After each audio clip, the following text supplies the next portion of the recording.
Good afternoon, friends. Myself, Jansar Kishore. Today, I will teach in Standard 9 the main book Beehive, chapter number 8. The name of the chapter Reach for the Top. ये एक lesson motivation lesson है जिसमें बताया है कि एक लड़की जिसका नाम था संतोष यादव, उसका नाम संतोष था, लेकिन उसको कोई भी चीज़ पर संतोष नहीं था। That means contentment. वो ऑलवेज जहाँ पर है उससे वो आगे बढ़ना चाहती थी।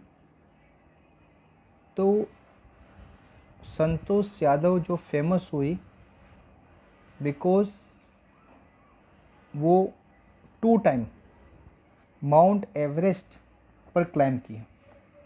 ओके, उसने 2 टाइम यानी एक छोटी एज में उसने 2 टाइम माउंट एवरेस्ट क्लाइंब किया।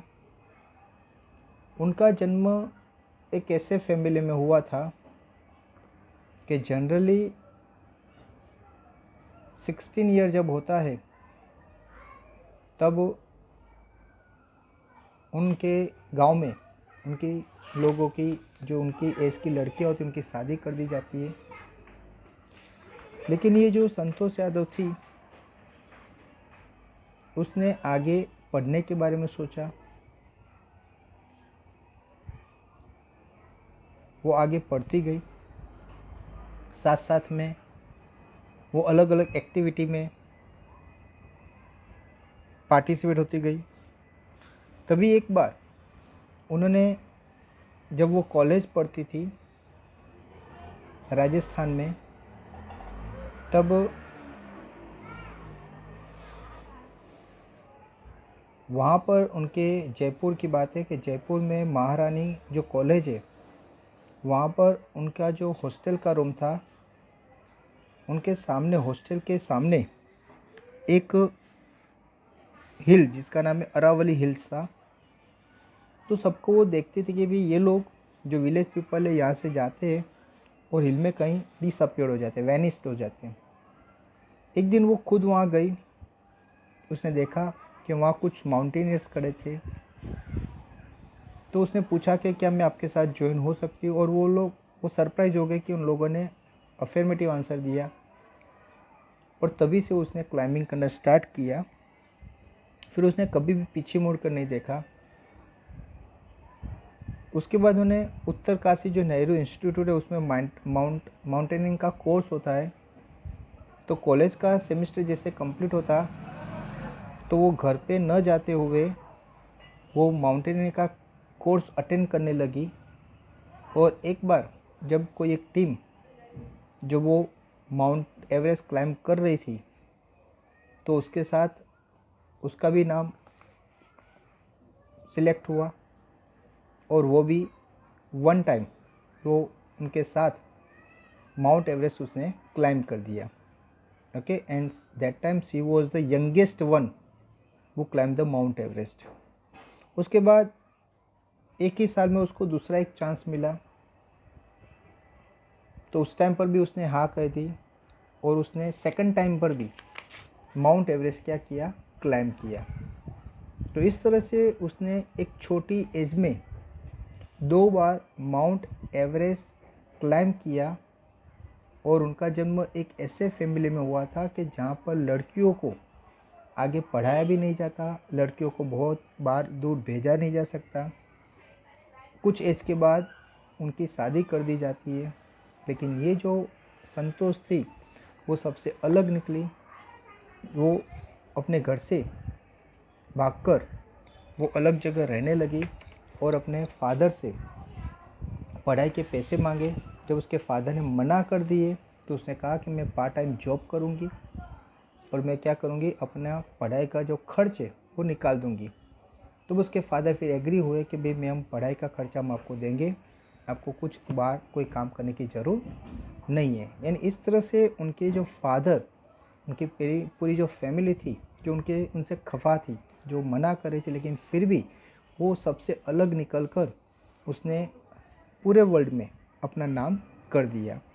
तो यानी हर एक इंसान के मन में बहुत कुछ होता है, लेकिन वो अगर अपने मन की बात को एक्सेप्ट करते, स्वीकार करते और उस तरह वो करते हैं, तो डेफिनेटली उसका कहीं ना कहीं नाम होता है। तो यहाँ पर भी संतोष यादव का यही सीन है। चलो अभी हम लेसन स्टार्ट करते हैं कि think for a while and make a list of 3 और 5 पर्सन यू आइडोलाइज। तो आप थोड़ी देर सोचो और ऐसे 5 पीपल के नाम लिखो कि जो आपके लिए आदर्श है और एडमायर वेरी मच, और जिसको आप बहुत ही ज़्यादा एडमायर कर रहे हो। एडमायर क्यों कर रहे हो? फॉर देयर अचीवमेंट, क्योंकि उन्होंने लाइफ में कुछ अचीव किया है। हर एक इंसान उसी को आदर्श मानता है कि जिसने कुछ नाम किया हो, जो कोई एक मुकाम पर पहुंचा हो, उसी को लोग क्या करते हैं, याद करते हैं। तो यहाँ पर भी हम ऑलवेज ऐसे लोगों को आदर्श मानेंगे कि जहाँ पर जिन्होंने कुछ अचीव किया हो। तो यहाँ पर भी यही बात की है कि भाई आप ऐसे इंसान को 5 लोगों को सोचो कि जिसने कुछ अचीवमेंट हासिल की हो, जिसको आप क्या करते हो, एडमायर करते हो। Your idols may be from any sphere of life, sports हो, मेडिसिन हो, मीडिया हो और आर्ट एंड कल्चर। तो आपका जो आइडल है वो कोई भी हो सकता है। जैसे कोई स्पोर्ट्समैन हो सकता है, कोई मेडिसिन में आगे हो वो भी हो सकता है, कोई साइंटिस्ट हो सकता है, कोई मीडिया पर्सन हो सकता है, कोई आर्ट पर्सन हो सकता है, कोई कल्चर एक्टिविटी में आगे, यानी कोई भी। क्योंकि आपकी थिंकिंग जिस तरह से है तो उसी में जो, जैसे कोई जिसको क्रिकेट में इंटरेस्ट है तो उसका जो आइडल है वो कोई क्रिकेटर होगा। जिसको मूवी में इंटरेस्ट है तो कोई पर्टिकुलर हीरो है, वो उसका आइडल हो सकता है। जिसको साइंस में बहुत ही इंटरेस्ट है तो कोई साइंटिस्ट है, वो उसका आइडल हो सकता है। यानी हर एक इंसान को उसकी थिंकिंग के हिसाब से उनके क्या होते हैं, आइडल्स होते हैं। Okay, your teacher will then discuss your choices with you to find out who the top 5 idols of your class are. आपको आपके जो टीचर है, जैसे हर एक को बोलेंगे भी आपके कोई 5 जो आइडल्स है उसके नाम लिखो। उसके बाद सब लोग जो 5 के नाम लिखेंगे, बहुत सारे ऐसे नाम होंगे जो कॉमन होंगे।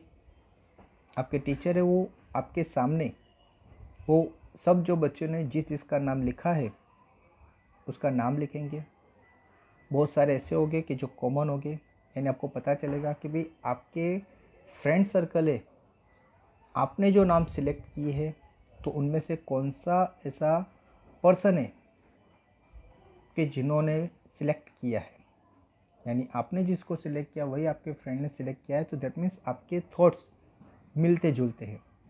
ओके, फिर बात की है, चलो अभी हम लेसन स्टार्ट करते हैं। यहाँ पर पॉइंट वाइज दिया है, तो फर्स्ट पॉइंट दिया है कि the only woman in the world, दुनिया में ऐसी एक woman who has scaled mount Everest twice was born in a society where the birth of a son was regarded as a blessing and daughter thought not considered a curse, was not generally welcome।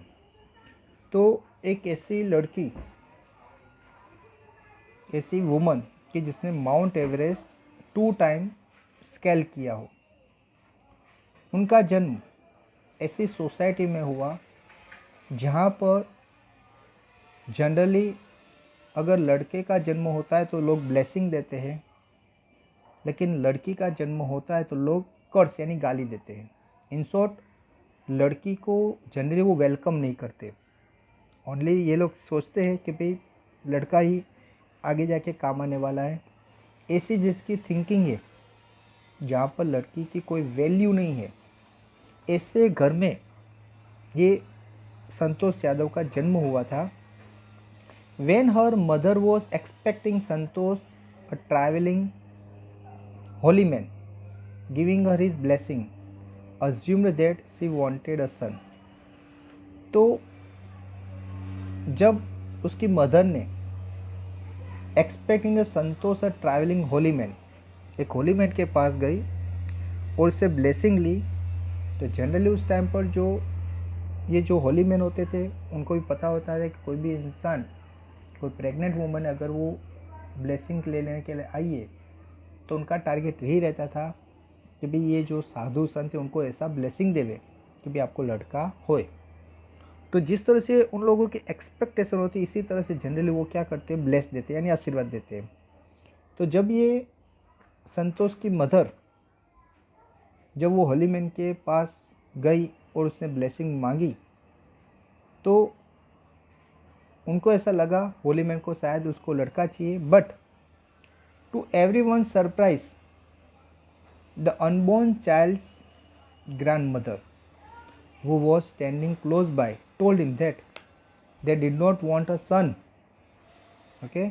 जो उसकी grandmother थी यानी ये संतोष यादव की, यानी ये संतोष की mother और उसकी ग्रैंडमदर यानी उसकी सास, ये दोनों जब होली मैन के पास गए, होली मैन उसको ब्लेसिंग देना चाहते थे कि भाई आपको लड़का हो, लेकिन ये ग्रैंडमदर ने वो होली मैन को कहा कि भाई हमें लड़का नहीं चाहिए।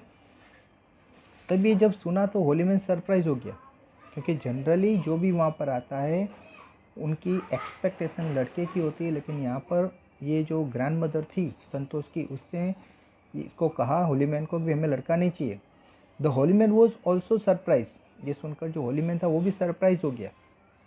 क्यों? क्योंकि हर एक की इच्छा वो जानता है कि भाई हर एक लोग क्या एक्सपेक्टेशन लेकर यहाँ पर आते हैं। ओके, तो यहाँ पर इन लोगों की एक्सपेक्टेशन कुछ अलग ही थी, तो वो भी सरप्राइज हो गया।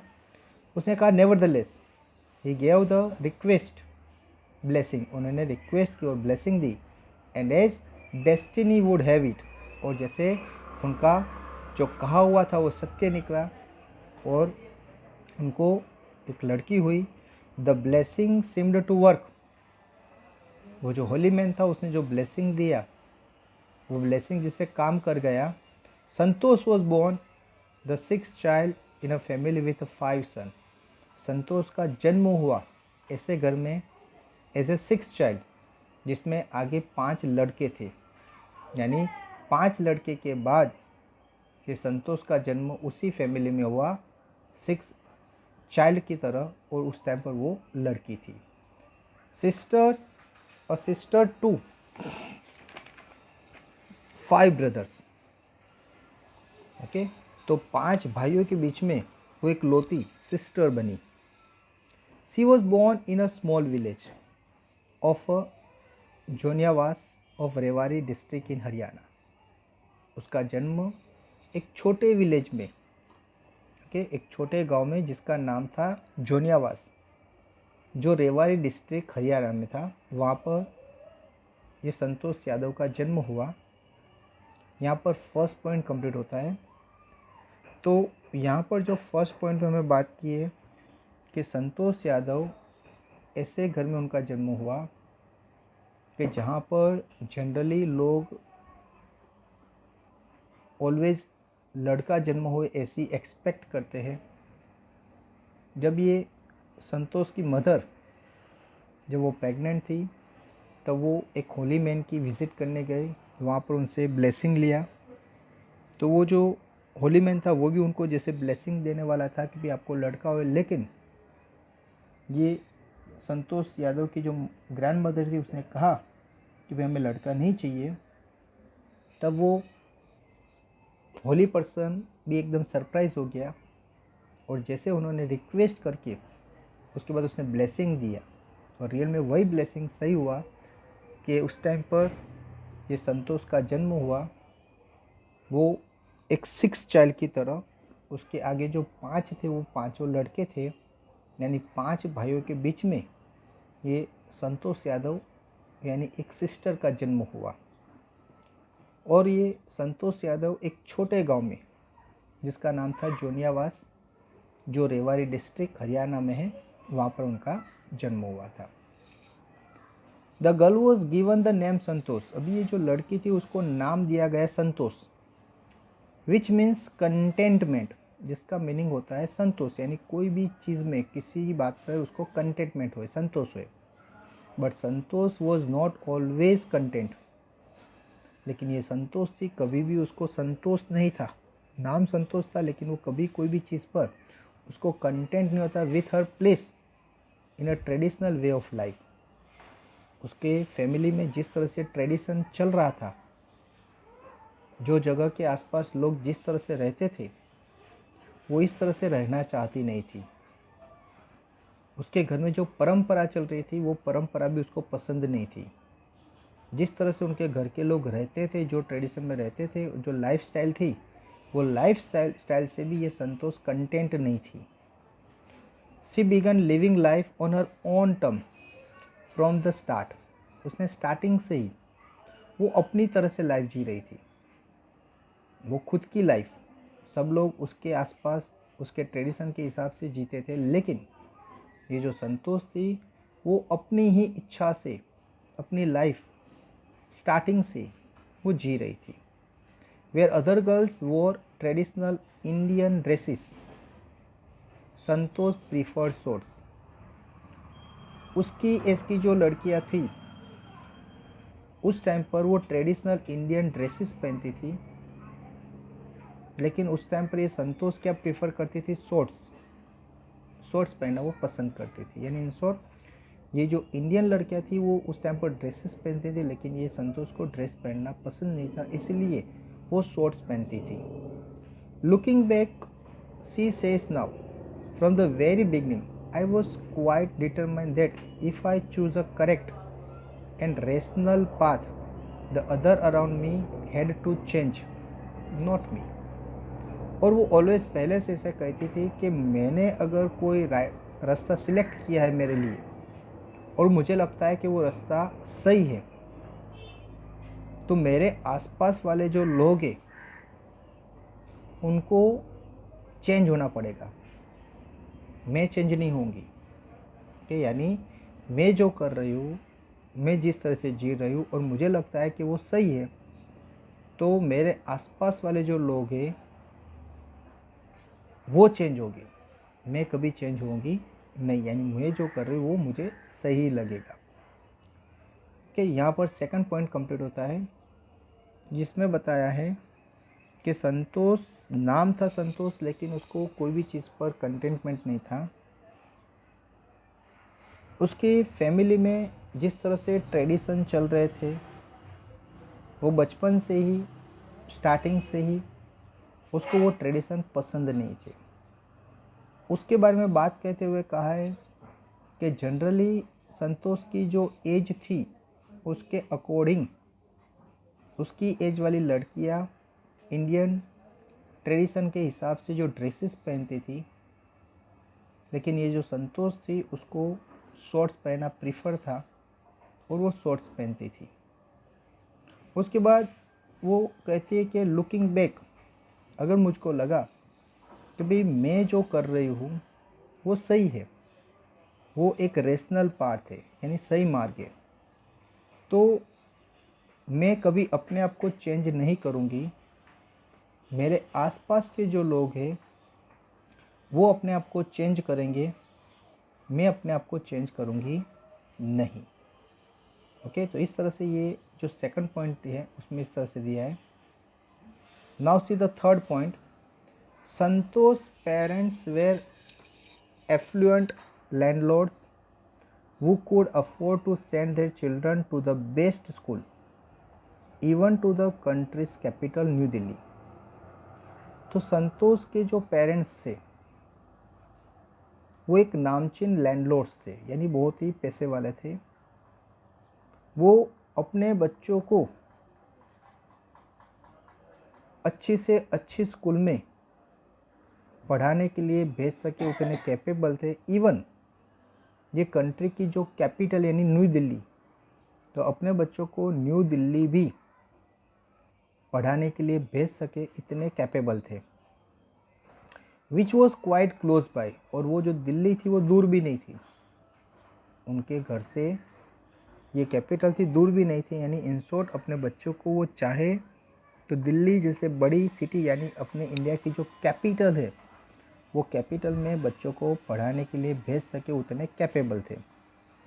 बट लेकिन in line with the prevailing custom in the family, लेकिन ये जो उनके फैमिली में जो कस्टम था, रीति रिवाज थे, उसको ध्यान में रखते हुए Santosh had to make do with the local village school.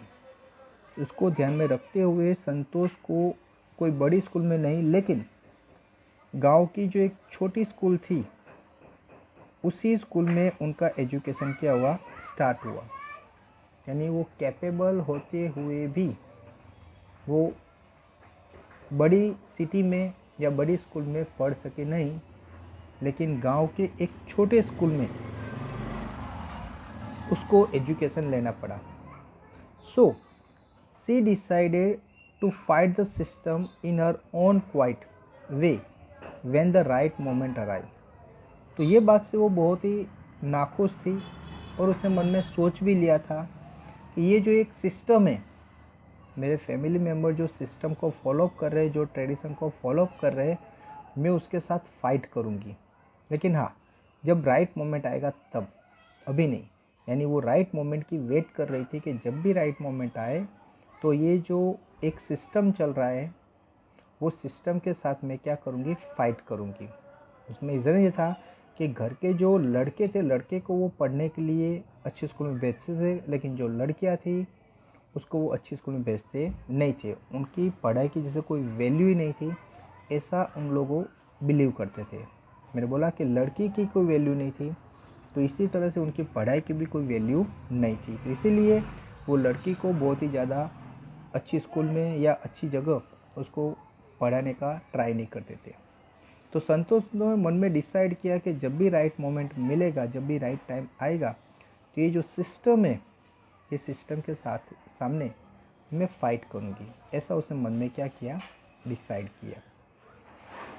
And the right moment come when she turned 16। और ये राइट मोमेंट आया कब, जब वो 16 साल की हुई।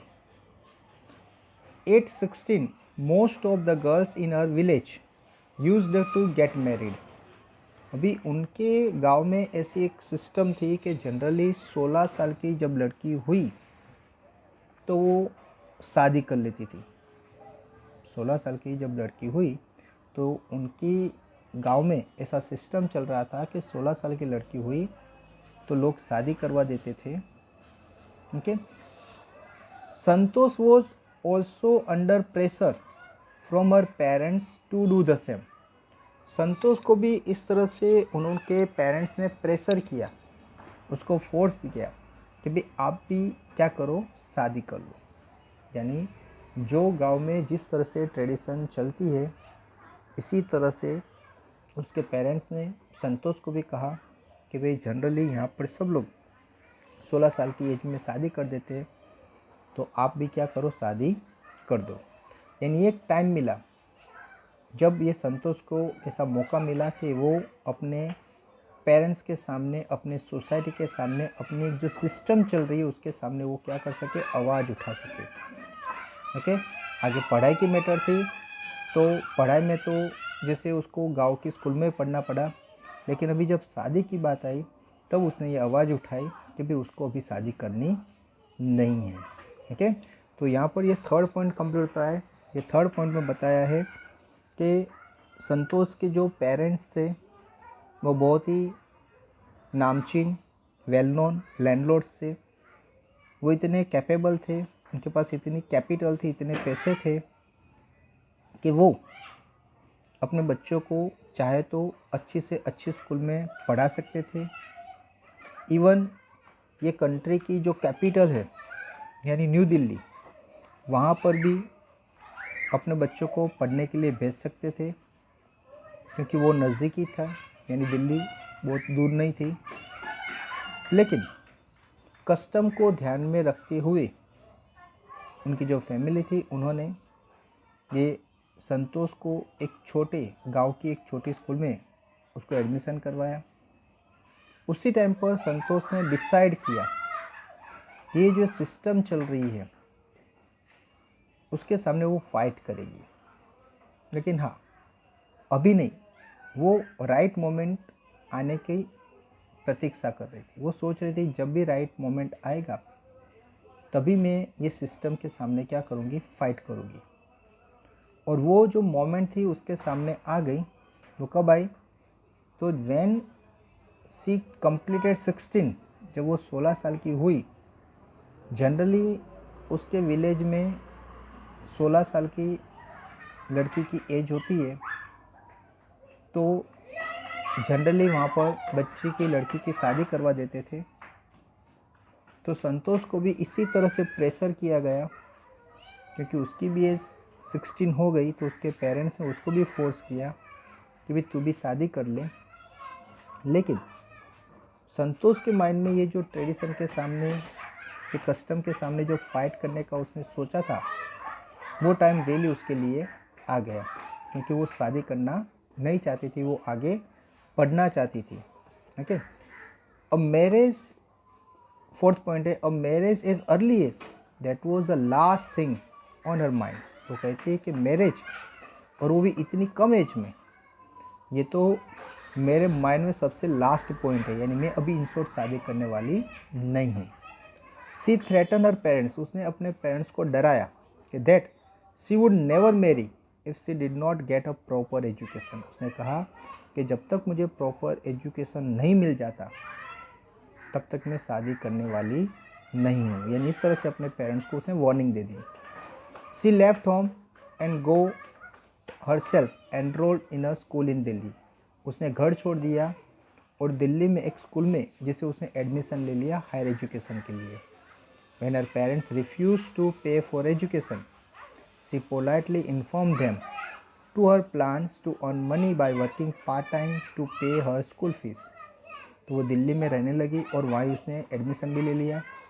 जब उसके पेरेंट्स ने रिफ्यूज़ किया कि हम आपकी एजुकेशन की फ़ी नहीं देंगे, तो उसने एकदम पोलाइटली इन्फॉर्म किया अपने पेरेंट्स को कि नो प्रॉब्लम, मैं ये दिल्ली में यानी यहाँ ही कोई पार्ट टाइम में जॉब कर लूँगी, और उससे जो पैसे मिलेंगे उसी पैसे से मैं अपनी स्कूल फ़ी क्या करूँगी, पे करूँगी। यानी इस तरह से अपने पेरेंट्स को बता दिया कि अगर आप मुझे पैसे नहीं दोगे तो मैं खुद कमाऊँगी, और खुद कमाए हुए पैसों से मैं स्कूल की फ़ी क्या करूँगी, पे करूँगी। तो इस तरह से उसने पार्ट टाइम जॉब करने की भी तैयारी कर दी। हर पेरेंट्स देन एग्रीड टू पे फॉर हर एजुकेशन। जब उसके पेरेंट्स ने देखा कि भाई उसकी जो लड़की है उसको किसी भी तरह से वो डराना चाहते हैं, उसको वापस विलेज में लाना चाहते हैं, उसको हायर एजुकेशन दिलवाना नहीं चाहते, लेकिन लड़की ने तो ऑलरेडी डिसाइड कर दिया था। वो घर से चली गई थी और दिल्ली में एक स्कूल में उसने अपना नाम भी लिखवा दिया था। जब पेरेंट्स को ये पता चला कि भी उसने स्कूल में नाम लिखवा दिया, वो आगे एजुकेशन करना चाहती है, तब उन्होंने सोचा कि शायद अगर हम बोलेंगे कि हम आपकी स्कूल की फ़ी नहीं देंगे, तो ये सोचकर शायद वो वापस आ जाएगी। लेकिन जब उन्होंने कहा इस तरह से कि भाई हम आपकी स्कूल की जो फ़ी है वो हम नहीं देंगे, तो उसने बोल दिया कि नो प्रॉब्लम, अगर आप स्कूल की फ़ी नहीं दोगे तो मैं यहाँ पर पार्ट टाइम जॉब करूँगी, और पार्ट टाइम जॉब से मुझे जो भी पैसे मिलेंगे उसी पैसे से मैं अपनी स्कूल की फ़ी क्या करूँगी, पे करूँगी। इस तरह से उसने अपने पेरेंट्स को आंसर दे दिया। ये सुनकर उनके पेरेंट्स फिर वो क्या हो गए, एग्री हो गए कि नो प्रॉब्लम, हम आपकी स्कूल की फ़ी क्या करेंगे, पे करेंगे। इन शॉर्ट ये जो संतोष थी, उन्होंने अपने पेरेंट्स को कन्विंस करवा दिया कि वो आगे एजुकेशन करेगी। शादी के लिए उसने मना कर दिया। उसकी एज की लड़कियां जनरली शादी कर देती थी, लेकिन उसने शादी करने का भी मना कर दिया।